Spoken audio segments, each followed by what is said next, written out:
La tercera temporada de Radio SPM ya está aquí. Únete a nuestra comunidad donde compartimos la pasión por la salud pública con personas expertas, docentes, investigadores e investigadoras en el campo salubrista. Descubre historias, celebra logros, conoce proyectos y adquiere nuevos conocimientos. Súmate a través de nuestras plataformas Facebook Live, YouTube y Spotify. Ya comenzamos.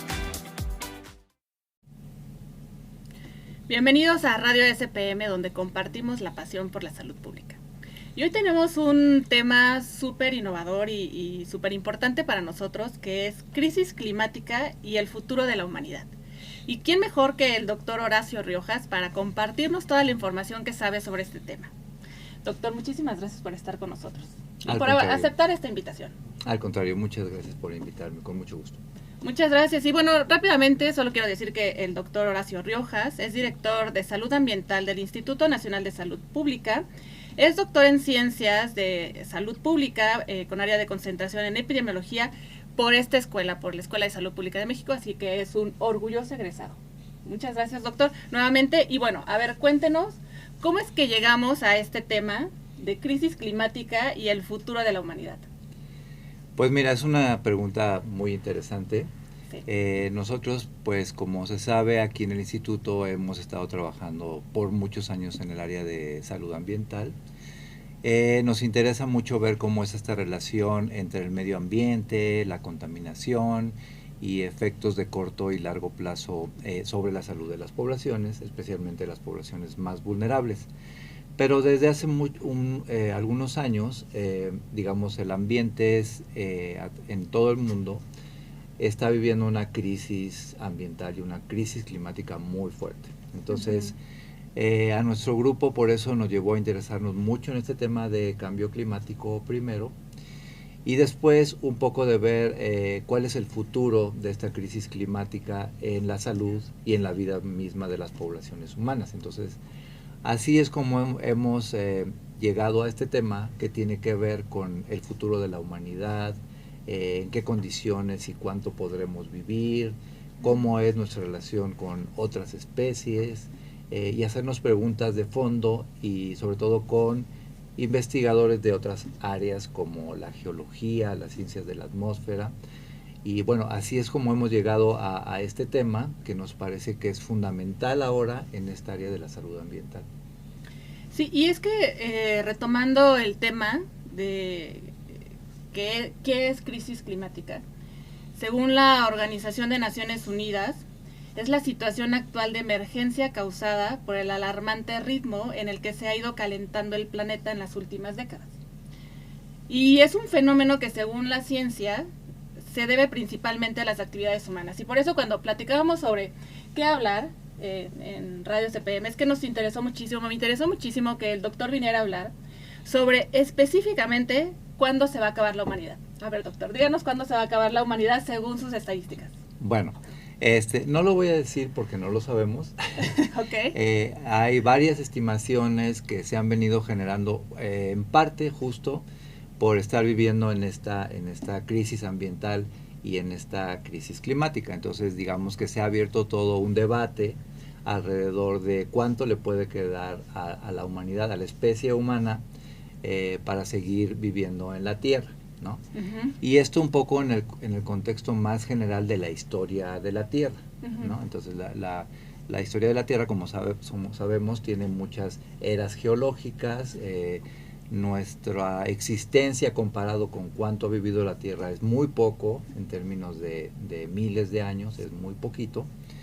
Pero las especies normalmente tienen un ritmo de aparición y desaparición, pero ese ritmo se puede ver acelerado muy fuerte con esta crisis climática. Un poco ponemos esta diapositiva del físico Stephen Hawking, porque él hizo esta declaración en el año 2016 sobre que él calculaba que la humanidad no podría sobrevivir más que otros 1000 años en las condiciones en las que se está degradando el planeta. A partir de ahí, pues ha habido diferentes estimaciones, ¿no? Eso tiene que ver con la degradación del ambiente, con la posible aparición de epidemias, con desastres, con que si nos cae un asteroide o no nos cae, ¿no? Esperemos que no.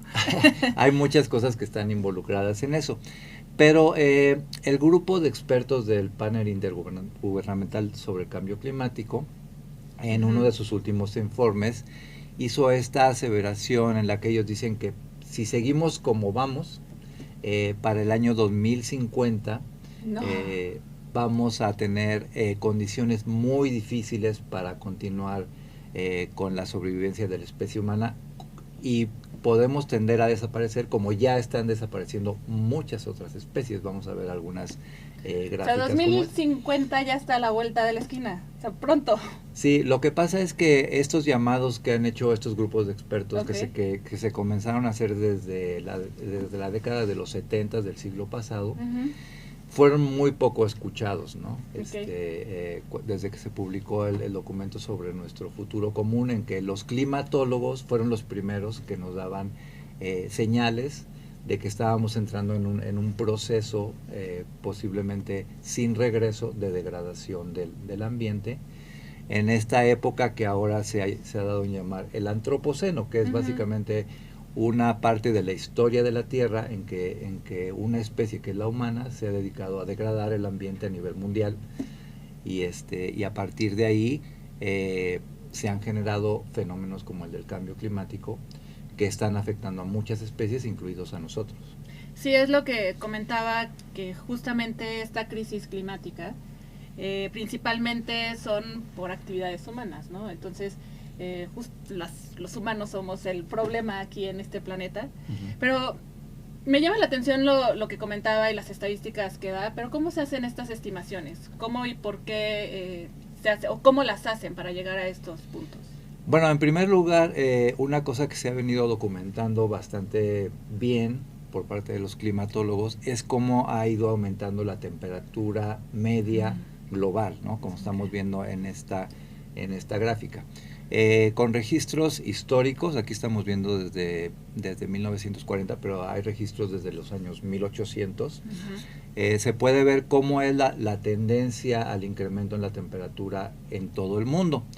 Y como podemos ver en esta gráfica, el 2023 otra vez volvió a ser el año más caliente de la historia de la que tenemos registros. Y algunos meses, como por ejemplo, siempre julio es el mes más caluroso y seguimos rompiendo los récords, pero por ejemplo el año pasado tuvimos un mes de octubre muy caliente, por arriba de todas las tendencias históricas. Entonces tenemos estas estadísticas, pero esta es solamente una señal. Es como si le tomáramos la temperatura al planeta y dijéramos, pues el planeta tiene fiebre, ¿no? Eso es el calentamiento global, pero en realidad lo que hay detrás es una serie de procesos que están haciendo que esa temperatura aumente, principalmente la presencia de lo que llamamos gases de efecto invernadero, principalmente el dióxido de carbono, y aquí estamos viendo cómo ha ido aumentando consistentemente la concentración de dióxido de carbono en la atmósfera. Digamos, había un punto al que no sabíamos si íbamos a llegar, que eran las 400 partes por millón. Ya lo rompimos, estamos por encima de eso, y si seguimos como vamos, tanto la concentración de gases de efecto invernadero como la temperatura va a seguir aumentando. Esa es la manera, digamos, más común en la que se documenta el cambio climático y la degradación, pero hay otros indicadores que podemos ir viendo, ¿no? Sí, que me decían en algún momento que un punto más de un grado más centígrados y nos quemábamos, ¿no? O sea, estaba realmente es muy grave el tema del calentamiento global, y por eso la relevancia. Y justo también leía un informe de la Organización Meteorológica Mundial donde decía que este grado más que usted también me comentaba, si estaba por encima de los niveles ya establecidos, sería un riesgo inaceptable. Y justo porque nosotros como población pues podríamos también minimizar este riesgo, ¿no? Entonces, justo hablando de lo que está mencionando ahorita de este calentamiento global, ¿qué tan grave es la crisis ambiental? ¿Y cómo podríamos también visualizarla a nivel mundial?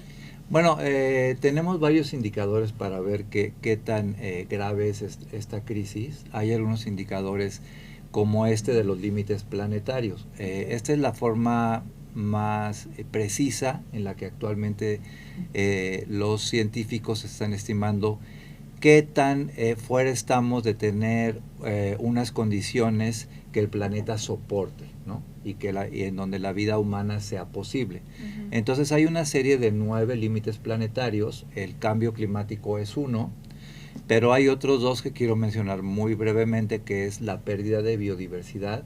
Quiere decir cuántas especies y a qué ritmo se están acabando en el mundo, ¿no? Uh-huh. Que es este que estamos viendo ahora aquí. Aquí está la tendencia en la desaparición de especies desde los años 70 del siglo pasado hasta nuestros días. Estamos en un ritmo de pérdidas de especies de diferente tipo que no se había presentado nunca en la historia reciente de la Tierra, ¿no? Entonces, y hablar de pérdida de biodiversidad es hablar de pérdida de salud de los ecosistemas. O sea, no, cuando se pierde una especie, eso tiene un impacto en su entorno y al final tiene un impacto mundial. Por ejemplo, actualmente se están perdiendo muchos arrecifes y eso tiene un impacto muy grande en el clima global. Uh-huh. Otros indicadores son, como por ejemplo, la deforestación. O sea, uh-huh, qué tantos bosques estamos perdiendo por año, ¿no? Por ejemplo, en México se pierden 500,000 hectáreas por año de bosques. Y por otra parte, qué tanto estamos recuperando. Entonces, en estas gráficas se puede ver cómo el ritmo de pérdida de bosques es mucho mayor a lo que se está recuperando. Entonces, tenemos indicadores como la temperatura, como la biodiversidad, como la deforestación, como la degradación de los glaciares en los polos, ¿no? Que va a un ritmo bastante rápido, uh-huh, ¿no? Y eso tiene efectos no solamente en el Polo Norte y en lugares así muy, muy concretos, sino tiene impactos a nivel global, como por ejemplo el incremento del nivel del mar, uh-huh, que a eso hace que algunas islas estén desapareciendo. Entonces, todo está como vinculado. Entonces, tenemos varios indicadores que nos dicen que estamos en una crisis ambiental bastante seria en todo el mundo y el calentamiento es solamente un síntoma de eso. Ok, y eso como población lo podemos ver, ¿no? Cada vez es más extremo el clima, o es mucho calor, o es mucho frío, o es mucha lluvia, o no hay nada de lluvia, hay sequías. Entonces, todo eso que comenta, como esta pérdida de biodiversidad y especies, pues repercute, ¿no? A todo lo que se está viviendo alrededor del mundo en este cambio climático y en esta crisis ambiental también. Y no nada más eso, sino que también todo esto engloba a una pérdida de salud a nivel poblacional, ¿no? Y entonces empieza a haber más enfermedades de diferentes tipos y muertes ocurridas por esto. Entonces, háblenos justamente de esto, ¿cuántas enfermedades o muertes hay a partir de esta crisis ambiental? Sí, bueno, primero comentar rápidamente sobre lo que dices.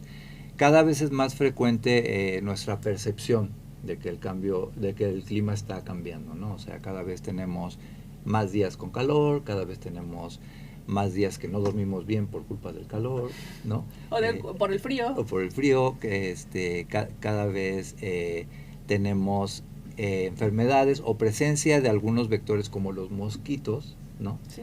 En épocas del año que antes no había. O sea, normalmente, por ejemplo, el dengue y estas enfermedades prácticamente no había en las épocas frías.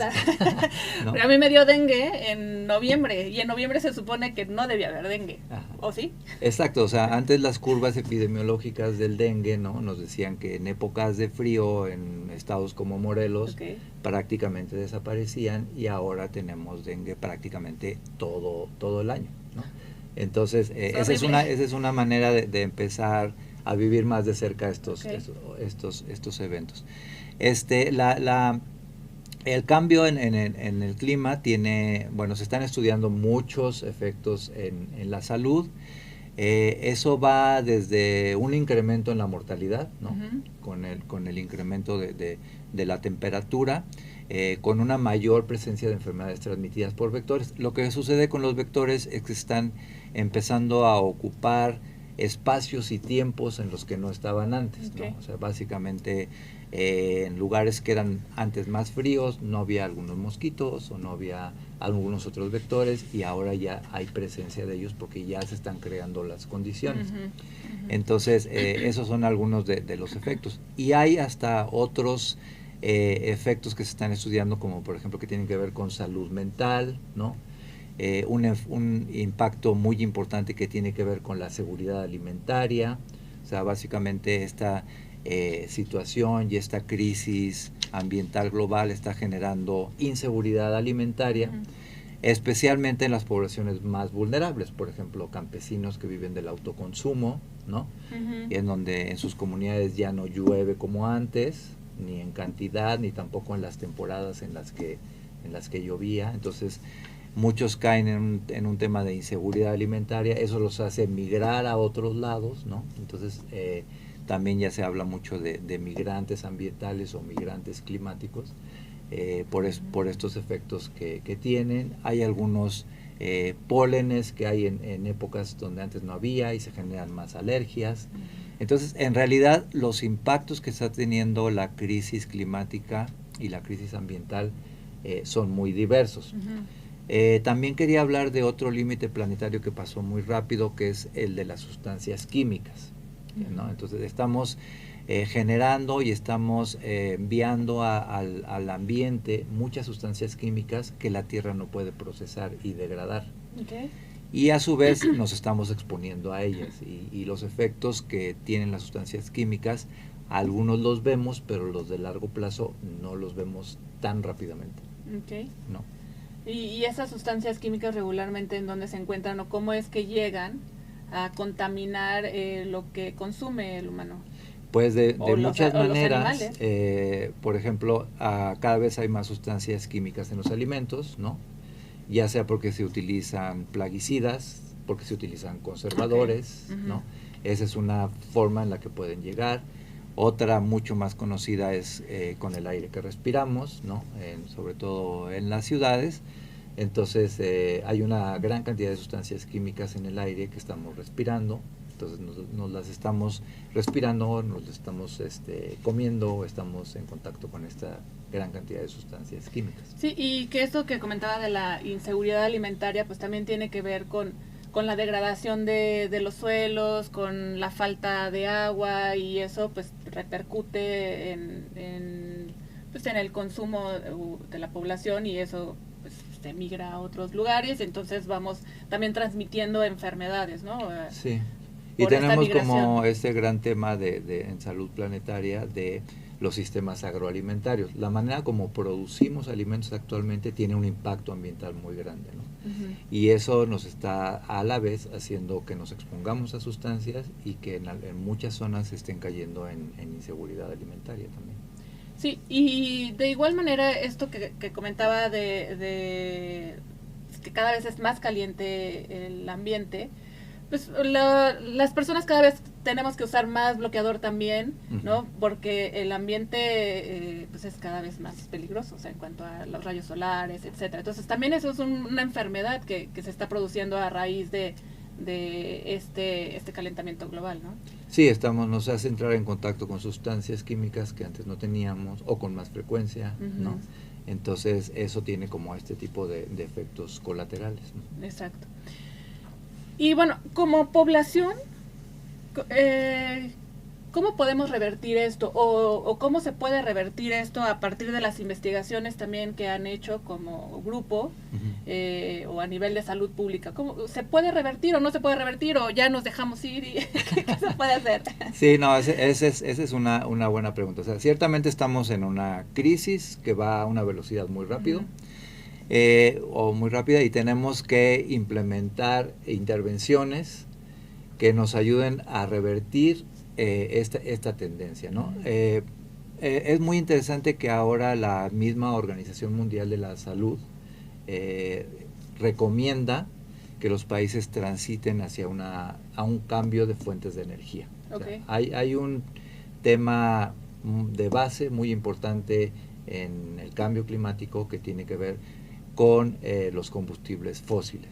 Entonces hay, digamos, también desde salud un llamado a que los países vayan modificando las fuentes de energía que utilizan, porque esas fuentes de energía generan muchos gases de efecto invernadero. Entonces, una opción son estas que llamamos energías renovables, ¿no? Como la energía eólica, la energía solar.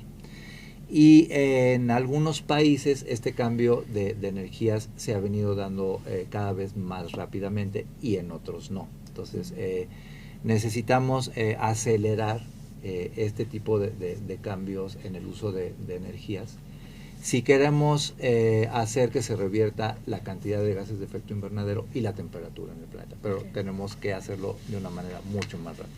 Tenemos que buscar a otras cosas como es la reforestación, las áreas verdes en las ciudades, otro tipo de producir y de consumir los alimentos. Y como vamos a ver más adelante, hay muchas cosas que ya se están haciendo. Entonces, según el IPCC, el panel intergubernamental del cambio climático, dice que podemos para el 2050 reducir en un 40 o en un 70% las emisiones de CO2, pero depende de la velocidad a la que lo hagamos. Lo que queremos decir es que sí hay una solución, pero tenemos que acelerarla, ¿no? Entonces, y para contestar a la pregunta, hay unas cuestiones que se tienen que hacer a nivel de política pública, que son las más importantes, ¿no? Y otras que sí, también podemos hacer a nivel de nuestras casas, nuestros hogares, ver la manera en que nos transportamos, el tipo de alimentación que tenemos. Podemos hacer esos cambios, pero no depende solamente de las acciones individuales, sino de estos grandes cambios estructurales que se necesitan. Pero como población, justamente que decía, desde nuestras casas podemos hacer algo. ¿Qué podemos hacer? Porque muchas veces nos rehusamos a hacer cambios que impacten en nuestra diario vivir o en lo que comúnmente ya hacemos, ¿no? Por ejemplo, simplemente el reciclado. Nos cuesta muchas veces trabajo hacer esta actividad. Instalar pues, algunos paneles solares en lugar de estar gastando gas, etcétera. ¿Cómo podemos hacer desde la población para sí apoyar esta situación? Sí, hay cambios que son, digamos, más o menos sencillos. Fáciles, por ejemplo, la manera como nos transportamos. Creo que había una diapositiva sobre la manera o la cantidad de gases de efecto invernadero que genera un vehículo particular contra una bicicleta, ¿no? Contra el transporte público. Entonces, esas son cosas que se pueden modificar.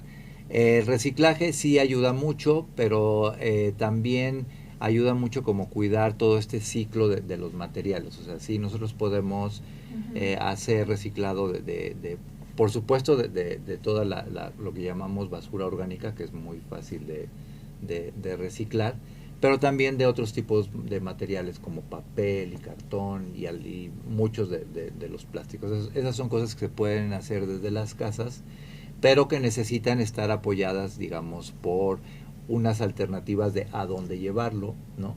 Cómo reciclarlo, cómo reutilizarlo. Entonces sí podemos hacer cosas, pero sí necesitamos también de otro tipo de apoyos. Sí, por ejemplo, el uso de la bicicleta.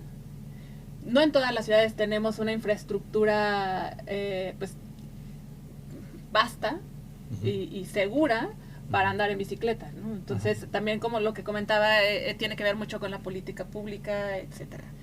Y el apoyo del gobierno que tiene que darnos a la población para empezar a trabajar en esta, o contribuir en esta disminución del impacto ambiental. Sí, correcto.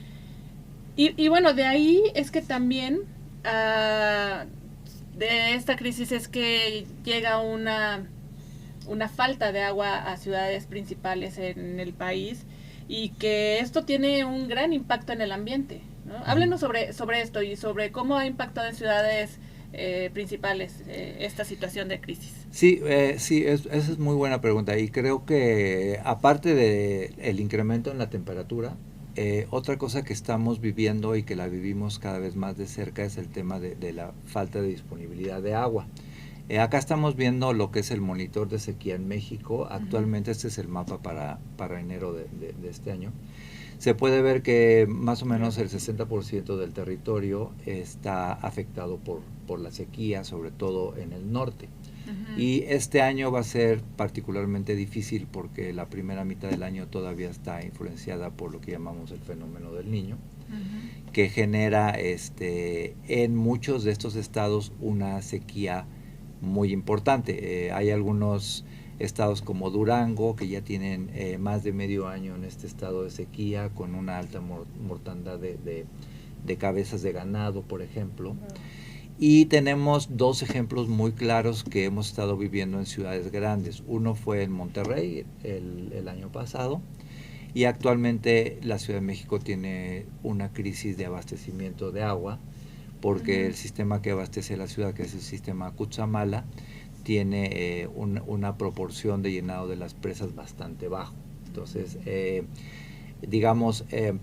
las ciudades que son muy demandantes de servicios ecosistémicos, como es la disponibilidad de agua, están comenzando ya a entrar en crisis y van a tener que tomar medidas un poco más radicales, como el tandeo en la distribución del agua, la captación de agua de lluvia y otras alternativas, porque en los escenarios de cambio climático de corto plazo, o sea, los que vamos a vivir para el 2030, para el 2050, muchos de estos estados van a continuar sufriendo de una reducción en la precipitación, una reducción en las lluvias, y les va a llevar a tener este tipo de crisis como la que estamos viendo. Esta es una de las presas en Monterrey que tuvo su nivel histórico más bajo el año pasado. Entonces, realmente en las ciudades, especialmente del centro y norte del país, vamos a estar viviendo una crisis del agua bastante fuerte.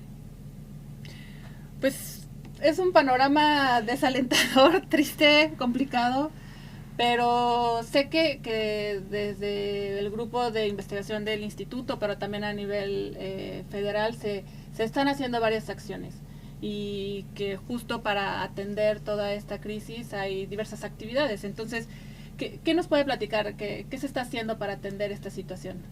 Pues mira, sí, hay varios países y estados que han entrado en una cuestión mucho más proactiva de qué hacer. Ha habido programas muy grandes de reforestación. Por ahí había una diapositiva en donde se puede mostrar cómo grandes partes del Amazonas, comparando el 2001 con el 2019, han sido reforestadas. Eso tiene un impacto muy grande en el ambiente, porque ayuda a reducir las concentraciones de CO2, disminuye la temperatura en estas zonas, y en muchos países, sobre todo los europeos, pero cada vez se hace más en otras regiones como Latinoamérica, se han empezado a modificar calles o espacios urbanos para volverlos a ser más verdes, ¿no? Aquí vemos ejemplos de algunas calles de cómo se veían antes y cómo se ven ahora, que es básicamente una recuperación de espacios públicos para hacerlos más accesibles. Además, inmediatamente disminuye la temperatura en estas zonas. Eso se ha estudiado mucho, sobre todo en unas zonas que se llaman islas de calor en las ciudades, donde se ha visto cómo después de implementar estas acciones la temperatura baja significativamente. Estamos hablando de 3 o 4 grados, ¿no? que en este contexto es bastante. Y bueno, vemos otros ejemplos como en la Ciudad de México, donde en los últimos años se han empezado a recuperar varios parques ecológicos, por ejemplo. Hay varios de ellos nuevos, con mucha recuperación de especies también, ¿no? Entonces, hay cosas que sí se pueden hacer. Estamos viendo otras ciudades más grandes como París, ahí abajo, ¿no? Y lo que nos toca, pues ya más en corto a nosotros, aquí en el instituto, es tratar de impulsar nuestro programa de salud planetaria, que se basa mucho en lo que se venía haciendo primero en el ECOINS, pero actualmente ya es como un movimiento y un programa especial que estamos haciendo en la escuela y en muchos grupos de investigación en el instituto, no solo para generar información, sino también para generar propuestas de políticas públicas que se implementen en el campo y en la ciudad. Entonces, este tipo de cosas se pueden hacer, se están haciendo, pero necesitamos hacerlas más y a mayor velocidad si queremos darle la vuelta al asunto.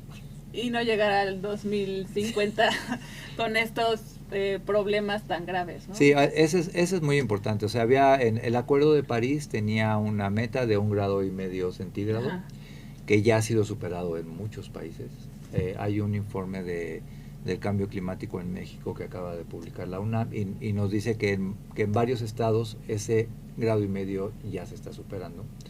Entonces eso habla de la urgencia. ¿Sobre todo en los del norte? ¿O? Sobre todo en los estados del norte, sí. Okay. Pero también en el centro, eso incluye Morelos, por ejemplo, ¿no? O sea, ahí vienen como las estimaciones de más o menos en qué año superaremos los 2 grados centígrados, y en la mayoría de los estados eso va a ocurrir entre el 2030 y el 2040. O sea, ya digamos, todas estas cosas del clima ya no son ciencia ficción, sino son cosas que podemos decir que van a ocurrir si las tendencias se mantienen, ¿no? O sea, el estudio del cambio climático de manera muy fuerte tiene ya más de medio siglo y con bastante certeza se puede hablar de estas estimaciones. Sí, y también una cosa muy clara, en la ciudad de Cuernavaca, la eterna primavera ya no es la eterna primavera. O sea, ya no tenemos ese clima bondadoso que teníamos hace muchos años, sino que cuando es calor hace muchísimo calor, y el año pasado fue ejemplo de eso, que realmente tuvimos varios meses con mucho calor y con poca lluvia, y cuando llovía pues sí era una lluvia extrema. Entonces sí es muy claro esa situación que estamos viviendo, ¿no? Y en Cuernavaca lo vivimos ya muy pues evidente. No quiero decir seguro, pero altamente probable que este año tengamos temperaturas más altas en Cuernavaca y más días con calor, ¿no? Esas, digamos, son cosas que pueden incluso consultar ya en estas páginas de los climatólogos, y sí, podemos esperar que por ahí no quiero decir mayo, sino desde abril tengamos temperaturas superiores a las del año pasado. Bueno, en mayo, si eso pasa, me voy a acordar mucho de usted, de decir, sí pasó como lo dijo el doctor. Sí. Entonces, y bueno, y también yo creo que las personas que nos están escuchando y viendo, y yo misma, estamos preocupadas por nuestra familia, por nuestros hijos. O sea, ¿qué les espera en un futuro con esta situación, ¿no? que está comentando, y toda esta crisis ambiental y crisis climática? ¿Y qué impacto tienen estas nuevas generaciones, doctor? Sí, de hecho las nuevas generaciones están muy preocupadas por el tema del cambio climático, ¿no? Hay algunos ejemplos de activistas como Greta Thunberg, que podemos ver ahí, que realmente lo que representa es el movimiento de la nueva generación frente al cambio climático. O sea, ellos están pensando qué va a pasar cuando ellos sean adultos en el 2050, qué va a pasar con sus hijos, ¿no? O sea, ya no están viendo el cambio climático como una cuestión de ciencia ficción, sino como algo que ya están sufriendo, que en su vida adulta van a sufrir de manera mucho más fuerte, y igualmente la siguiente generación. Entonces ahí hay algunas estimaciones del lado derecho de esta diapositiva en la que se puede ver cómo lo van a vivir las siguientes generaciones, ¿no? Las siguientes generaciones probablemente tengan 7 veces más olas de calor de las que estamos teniendo ahora, ¿no? Lo cual es algo muy fuerte y tiene muchos riesgos para la salud. La probabilidad de que tengan sequías es de entre 3 y 4 veces más de lo que estamos viviendo actualmente. Y lo mismo para otras cuestiones como la inseguridad alimentaria, o los huracanes, por ejemplo, ¿no? O sea, nosotros nos acordamos mucho de la crisis climática cuando hay huracanes como el Otis, y entonces decimos, sí, el cambio climático, ¿no? Sí. Bueno, ya voy a reciclar ahora sí. Ahora sí. Entonces, eso va a ser, por ejemplo, el tema de los huracanes va a ser con más frecuencia y más fuertes los huracanes, y eso tiene que ver, como pasó en el Otis, con el calentamiento del mar. O sea, eso hace que los huracanes se vuelvan muy intensos muy rápidamente. Entonces, esa es una cosa que no da tiempo a atenderlos, como pasó justamente con este huracán en Acapulco, ¿no? Entonces, esos sistemas de alerta tenemos que perfeccionarlos, porque si se mantiene esta tendencia, van a ser más frecuentes este tipo de huracanes, ¿no? Uh-huh. Y entonces es justo lo que a la nueva generación, entre otras cosas, los tiene muy preocupados. Y además esos cambios que no se van a dar por igual en toda la población.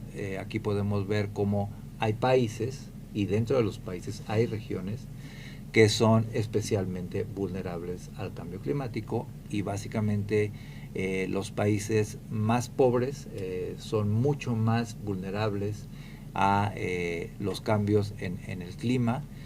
Por su misma condición, su capacidad de respuesta es menor, ¿no? Hay un ejemplo muy claro en Centroamérica, por ejemplo, donde ellos ya viven una crisis alimentaria prácticamente permanente por las dificultades de producir alimentos. Hay muchas regiones del mundo en las que la población pobre tiene crisis de agua, ¿no? Como está ocurriendo ahora en Durango o en otros estados. Entonces, esa es otra gran preocupación, que eso va a golpear muy fuerte a las siguientes generaciones, pero sobre todo a las poblaciones más pobres, y aún más si viven en ambientes muy vulnerables como las costas, cerca de los ríos, ¿no? Las montañas, etcétera. Uh-huh. Y eso nos tiene que preocupar, como ya decíamos, a la población en general. Y bueno, ya hablamos de como población qué podemos hacer, pero también creo que es importante, y esa pregunta no venía en el guión, pero explícanos un poco como esta parte de la huella ecológica, uh-huh, que podemos disminuirla, uh-huh, y como población y como individuo aportar, uh-huh, a minimizar esta crisis. Bueno, sí, la huella ecológica es qué tanto individualmente estamos contribuyendo al cambio climático y a la degradación del ambiente, ¿no? Uh-huh. Entonces, y eso hay, digamos, como muchas formas, incluso calculadoras y software para hacerlo. Okay. Y depende, y ahí podemos incluir insumos sobre qué comemos, ¿no? Cómo nos transportamos, qué hacemos con nuestros residuos, qué tipo de energía utilizamos para cocinar, ¿no? O para los aires acondicionados, ¿no? Y entonces se puede hacer este cálculo. Aquí hay un ejemplo que es muy claro con la manera como nos transportamos, pero en el cálculo de la huella ecológica desde luego se incluyen estas otras variables que estoy mencionando, y podemos hacer nuestro cálculo anual de cuál es nuestra huella ecológica, y sin duda existen alternativas para disminuirla. Sí, porque a lo mejor yo no quiero dejar de comer carne, pero puedo utilizar uno de estos vehículos, ¿no? A lo mejor. O otra cosa. O puedes disminuir tu consumo de carne. Les cuesta trabajo, pero sí puede ser, puede ser. No, puede ser que, exacto, puedo disminuir el número de porciones de carne, y mejor si me voy en mi automóvil, ¿no? Puede ser. Sí, no, de hecho, por ejemplo, fue pero muy claro en la pandemia como la reducción en el número de vehículos que transitaban, uh-huh, redujo significativamente los contaminantes atmosféricos y los gases de efecto invernadero. Entonces, por ejemplo, el organizarnos bien, uh-huh, y tener trabajo en casa, ¿no? Que las instituciones se organicen para eso, reduce no solamente de manera individual, sino a nivel institucional la huella ecológica. Uh-huh, entonces ahí es donde también nos preocupamos porque nuestro sitio de trabajo reduzca la huella ecológica, y ahí la manera como se organizan las instituciones, los sitios de trabajo, la manera como consumen energía, es muy importante también. O sea, tenemos la parte de nuestra casa, pero también la parte de donde trabajamos, uh-huh, en donde se puede incidir de manera muy importante. Esa es una muy buena alternativa también para disminuir y contribuir a esta situación, ¿no? Y bueno, y ya para ir cerrando, doctor, esta entrevista, que la verdad está muy interesante, muchas gracias por su tiempo, disposición y conocimiento que nos está dando. ¿Qué está haciendo el instituto para contribuir a mitigar esta situación?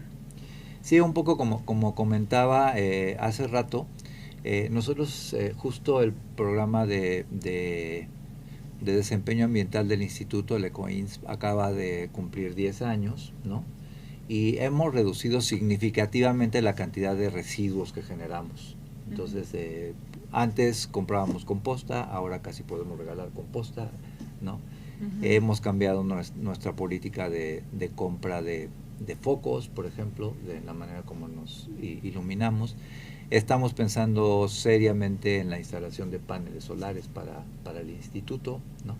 Y tenemos un sistema de reciclado de desechos bastante eficiente, uh-huh, que ha venido funcionando por varios años. Pero más allá de eso, y tomando como base eso, nosotros hemos diseñado nuestro programa de salud planetaria, uh-huh, que tiene estos 5 ejes, porque creemos que el instituto y la Escuela de Salud Pública, uh-huh, puede incidir de manera muy importante, de manera inmediata y también a mediano plazo, uh-huh, en el desempeño ambiental del mismo instituto y de sus egresados, así como de sus investigadores. Entonces, afortunadamente en la parte de investigación, cada vez son más los grupos en el instituto de diferentes centros de investigación, de diferentes grupos de investigación y docencia, que están incorporando las variables ambientales y las variables climáticas en sus investigaciones y en la producción de alternativas y de políticas públicas. Entonces tenemos una parte de investigación, tenemos la otra parte de docencia. En la reestructuración de los programas hemos tratado de incluir muchos más contenidos de salud ambiental, de salud planetaria, porque creemos que los nuevos salubristas deben tener una visión mucho más integral desde esta perspectiva. Entonces ese es un papel muy importante de la escuela, uh-huh, en ese caso. Y por otra parte, este programa explícitamente está diseñado para que el instituto se pronuncie sobre los asuntos de la crisis ambiental y la crisis climática, genere opiniones sobre el tema de energía, sobre el tema de cómo producimos los alimentos, sobre el tema de los contaminantes, de los microplásticos. Entonces también estamos promoviendo que el instituto mantenga y genere posturas frente a esta cuestión y que las divulgue a nivel de los gobiernos estatales, los gobiernos federales, ¿no? Las organizaciones sociales. Entonces tenemos esa parte como de incidencia que queremos que quede muy claro en este programa de salud planetaria, y ahí están puestas muchas de las cosas que ya se están haciendo.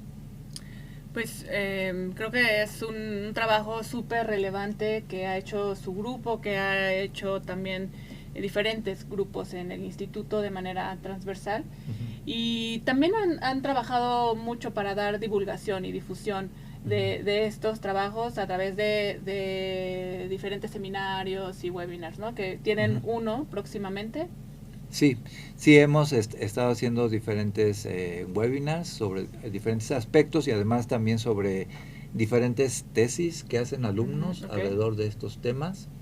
Y bueno, así como hemos generado el programa de salud planetaria en el instituto, actualmente estamos promoviendo una red de grupos de investigación en el país alrededor de este tema, y es justo este webinar que vamos a tener el día 22 de febrero, donde va a haber investigadores de otras instituciones como la UNAM, el CINVESTAB, la Universidad de San Luis Potosí, en donde nuestro propósito es generar y construir una red nacional sobre salud planetaria y escenarios sindémicos emergentes, que así le hemos llamado. Okay. Entonces queremos especies. Con ese, ¿no? Y está bien, porque muchos digan, no es con C, no, es con ese. Es con ese a propósito. Entonces, pues eso, finalmente queremos invitarlos a este webinar en el que van a ver la postura que tenemos en esta red y las propuestas que tenemos en temas de investigación, pero también en temas de incidencia en política pública para los siguientes años, uh-huh, ¿no? Entonces, pues ahí está abierta la invitación para que escuchen este webinar. Okay. Próximo jueves 22 de febrero por las redes sociales de la Escuela de Salud Pública de México. Así es. ¿No? Doctor Horacio Riojas, muchísimas gracias.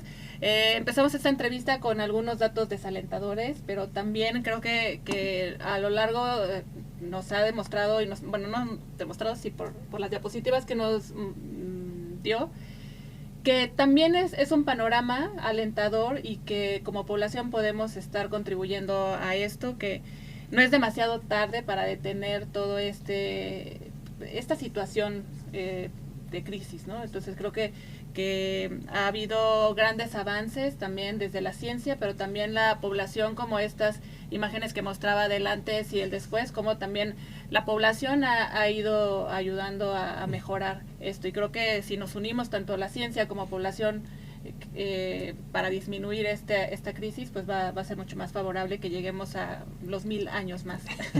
Exactamente. ¿No? Entonces, sí. Bueno, pues muchísimas gracias a todos. Y bueno, yo quería mostrarles ahí una diapositiva de una tierna foto de un oso polar que la verdad me pareció súper tierna, pero además que nos llama y nos invita a contribuir a disminuir esta crisis climática. A mí me enterneció muchísimo, entonces espero que a ustedes también, para que podamos, pues igual, contribuir como población, como decía, ¿no? ¿Un comentario final, doctor? Pues nada, mencionar que, bueno, todo esto que hemos hablado aquí hace parte también del esfuerzo que está haciendo el Instituto por redefinir su misión, su visión, y estas cuestiones de salud planetaria han quedado involucradas en esta nueva discusión, y seguramente los nuevos pronunciamientos que tendremos sobre nuestras definiciones de salud pública van a incorporar esta dimensión de manera muy importante. Y finalmente decir que el instituto y la escuela como tal, como entes públicos, son muy importantes en ver si vamos a poder incidir o no de manera lo más pronto posible a revertir esta situación. Pues muchísimas gracias doctor por aceptar esta invitación, gracias por la entrevista, y nos vemos en la próxima entrevista, que estará aquí el doctor Eduardo Lascano con un tema también muy, muy relevante. Entonces, muchas gracias, buena tarde, hasta luego. Gracias, hasta doctor. Luego. Pues. Hemos finalizado Radio CPM, un programa presentado por el Instituto Nacional de Salud Pública y la Escuela de Salud Pública de México a través de la Subdirección de Desarrollo y Extensión Académica. Síguenos on demand a través de Spotify, Facebook y YouTube. Somos Radio CPM, acreedores del reconocimiento al Mérito Estatal de Investigación 2023.